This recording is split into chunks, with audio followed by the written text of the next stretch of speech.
I returned late, drunk with makeup all over my face. When I rang the bell, this happened. Hello, everyone. I am a Reddit reader, and now I am a writer too. I never thought about being here and telling my story, but here I am, telling every detail of it, even if I know I will be judged in the most ugly way possible. But this time I am choosing to be honest with everyone, starting with myself. My name is Claire, and I am 35 years old. I was happily married until the unexpected happened, until I made the worst mistake of my life. I cheated on my husband, and then everything fell apart. The nightmare of my life is going to be an interesting story to you. It all started when our life started getting boring. It started with him traveling a lot for work, and me being there, left alone and in search of some excitement. Daniel was the same age as me. I knew him at a work meeting. We worked together on a project. And since then, we started dating and fell in love. Our relationship was all passion and fun in the beginning. He was a stable man. I mean, he had his life all figured out, and everything was planned long ago. I loved this about him because I was not like that. I could plan nothing about my life, but I was working as an event planner manager, and I could plan other people's events in a perfect way. Daniel was a financial manager at a very important company. He was also economically very stable. So yeah, we dated for almost 2 years, and then he proposed. I never thought I would be able to cheat on someone, but here I am, telling you all how I cheated on my husband. It is a painful, jarring realization, an alien one and almost an alarming one.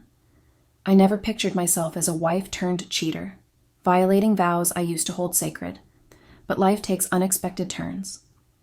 Anyway, this did not happen overnight. At first, it was just little things. Innocent, I said to myself. A smile that lasted a second too long, a text message I almost didn't delete, a laugh that felt too good after the past few mundane, unimaginative days. Each moment seemed innocent enough, small stumbles in life, the normal architecture of my days knit together. But gradually the threads began to unravel, revealing an unstated dissatisfaction I'd ignored for years. Daniel and I weren't unhappy, exactly. We were happy, but routine happened, and we weren't alive either. Our marriage had settled into a predictable rut. Work, dinner, television, bed. The same, "How was your day?" with the same half-hearted answers that resonated through our house like a broken record. I tried to rekindle the flames that had once burned between us, but Daniel was always too tired. Later, Claire. Maybe this weekend. But later never came, and the gap got wider and wider with unspoken discussions and unfulfilled wants. Then there was Ryan. He wasn't an improvement over Daniel, but he saw me in a way I hadn't been seen by my husband in years. He noticed when I changed my hair, when I wore a new dress, and when I was having a bad day. He actually saw me, and I don't mean just saw me. Saw beneath the surface, the woman beneath the surface, the wife who craved attention, validation, and a connection that was more than what we had every other day. We started having lunches together, then coffee breaks that grew into long conversations. But gradually, every innocent encounter started to fill the void in my marriage. It was harmless, until it wasn't. Meanwhile, the weeks morphed into days, and Ryan was ever my greatest unexpected allure. He would laugh at my jokes and question my musings and reflect to me the woman I used to be. The woman who had dreams and a sense of humor. It was an emotional seesaw, and I was losing myself in the thrill of finally being made visible and heard. I started to doubt all of it. Was I the wife-turned-cheater, or was I just lost in the middle of trying to find parts of myself again? That line was blurred, and I dealt with guilt. I loved Daniel, but the love we had seemed like a distant memory, smothered by the weight of our daily routine. Basically, I was living in two worlds. One was safety and comfort, and one might potentially liberate me. That terrified me, and I felt like it was cheating, but I was craving the attention I was receiving from Ryan. It put me in conflict with myself between what I desired and loyalty to my husband. I waded carefully through this emotional swamp, with a gnawing sense that I had gone too far. Now I was the spouse who strayed, caught up in the passion of the moment and brought happily along while it lasted, but found it just as thrilling as it was frightening. I needed to come to grips with reality. Did I want to throw away everything for a few minutes of pleasure? Or was there some way to feel that way about Daniel again, before it was too late? But it was a little too late at the end. I cheated on Daniel, and he was going to find out. Meanwhile, I was not even giving up on Ryan. The first time, I didn't do it on purpose.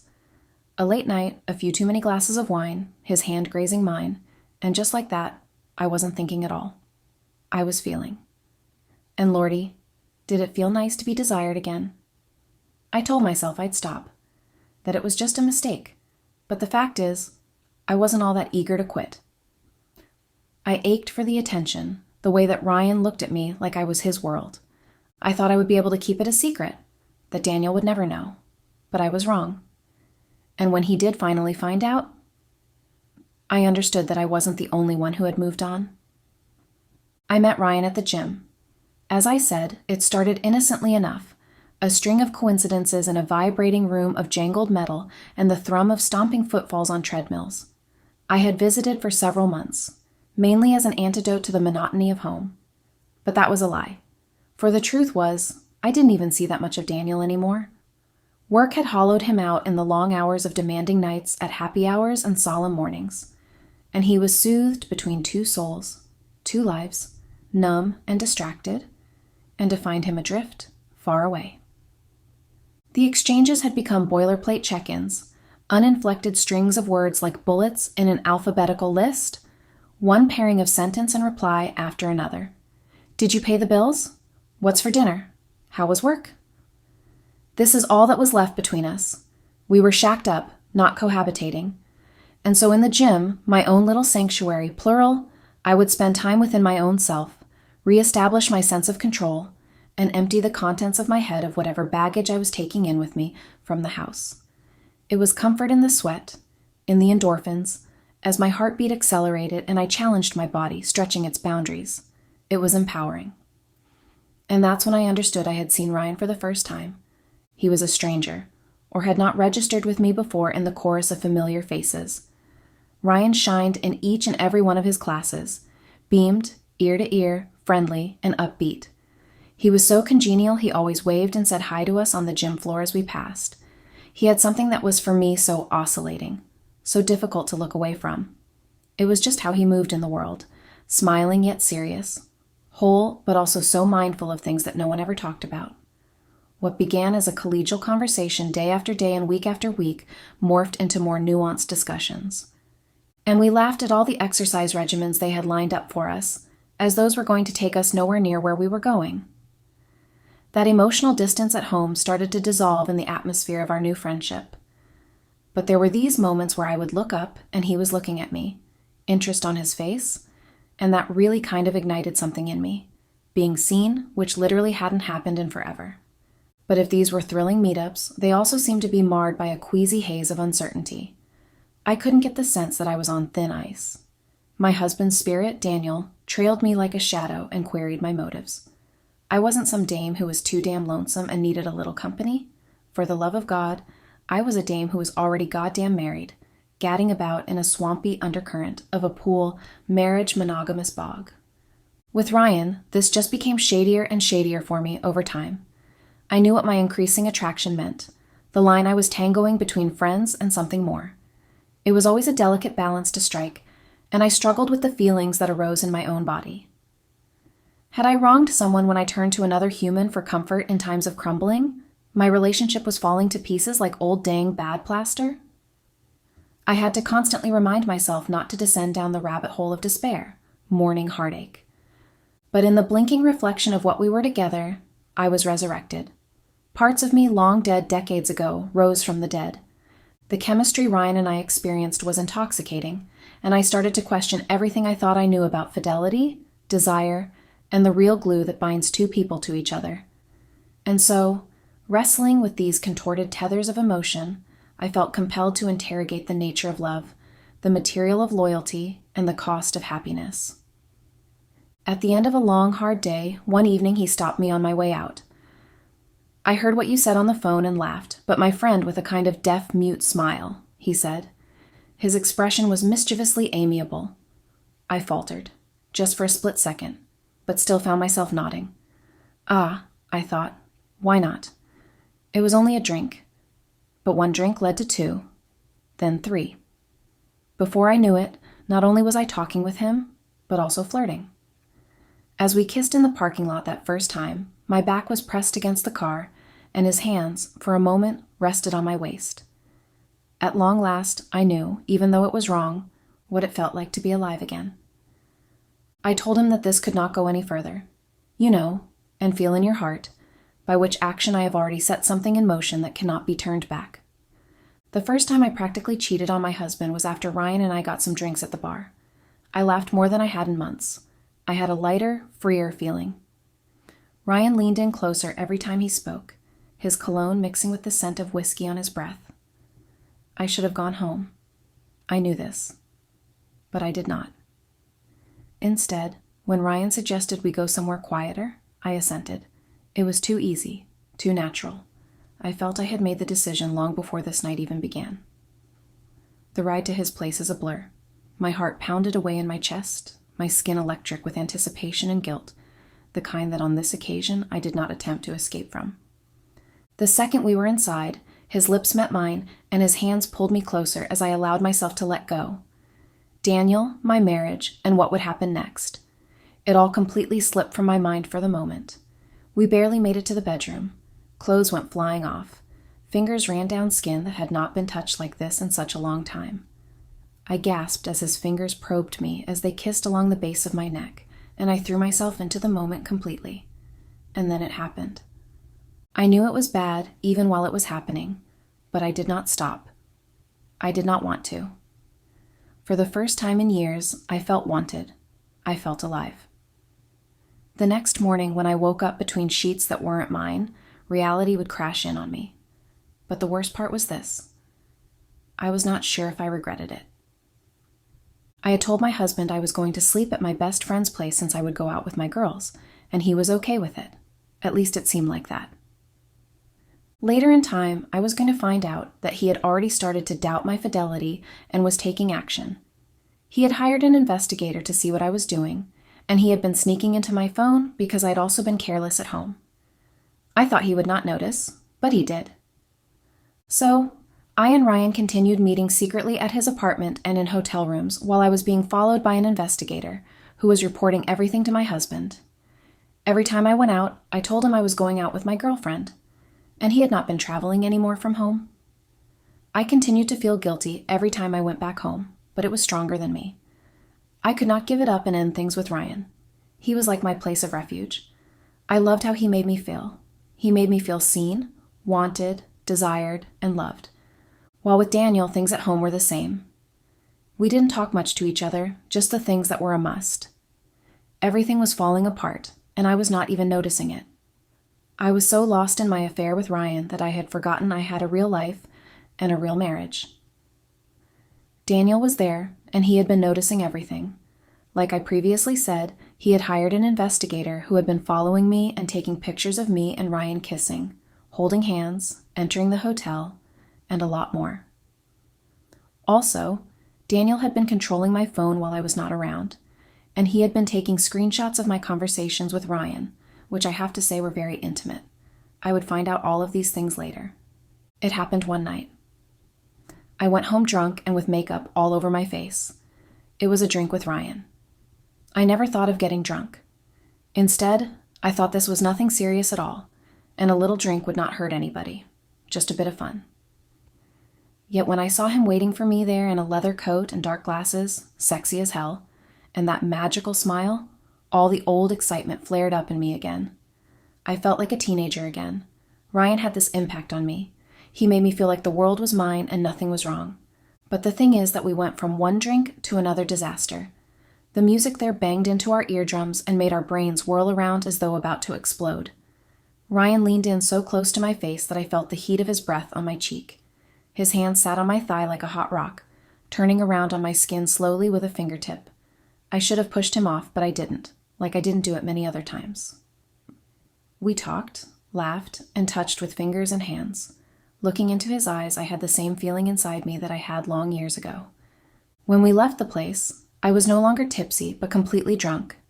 My lipstick was smudged, and my mascara printed by sweat down my face. Ryan offered to call a cab for me, but I refused.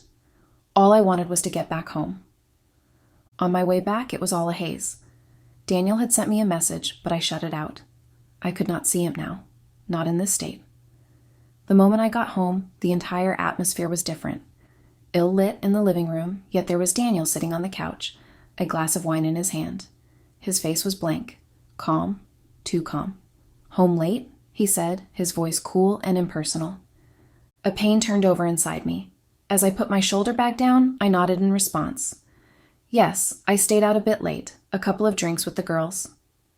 His gaze ran over me, the lamp black on my face, my hair almost knotted, and the way I just could not force my eyes up off the floor to look at him.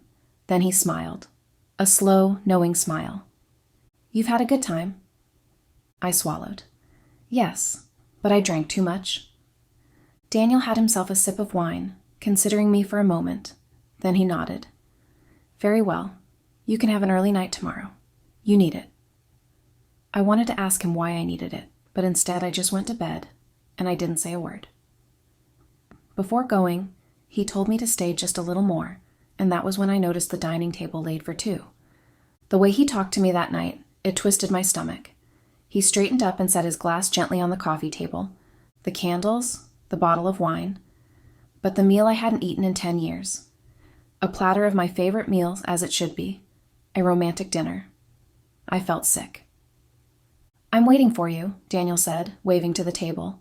"I thought we were going to have a nice night at home with our Legos, surprise you." I was just looking on mutely. He smiled, but not with his eyes. "But of course you had other plans." I was drenched in immediate guilt, but before my apology words could make it out, he shoved ahead. "It's okay, though, I get it." He was speaking in a low voice, possibly soothingly, too reassuring. "Well, that's because I've got other plans." My heart pounded. What do you mean?" Daniel dug his phone out of his pocket. He punched a few keys on the screen and turned it around for me to read. My stomach dropped. There it was, a picture of him, sitting at a bar, smiling. And next to him, a woman. Not just any woman, a beautiful woman, younger than me. Bright eyes, thick lips, nuzzling up against him like a woman nuzzles a man after her mind has been blown. "I was thinking as you were out." He shoved his phone into his pocket. I had to do a little messing about myself also. I couldn't breathe. "Daniel?" He pushed past me into the bedroom, our shoulders crashing. "Don't wait up, Claire." My guilt, a manageable and attainable condition, metastasized. And that was, I wasn't the only one. I got it at the end. Nothing but regret had been left behind. Before leaving, he pointed to a box that was placed on the table and said that it was a gift for me. He also told me that he didn't want to find me home when he came back, that he wanted me out of his home, and he didn't want to see not even a single sign of me there. He wanted me out of his home and out of his life. He was intelligent. He knew everything, and he had been planning everything.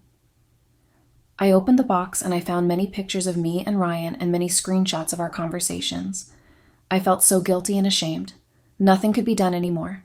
I just hoped that he had not sent that box to anyone else. But he did send it. He sent it to my parents and friends. Everyone stayed away from me. I was nothing but a cheater to everyone.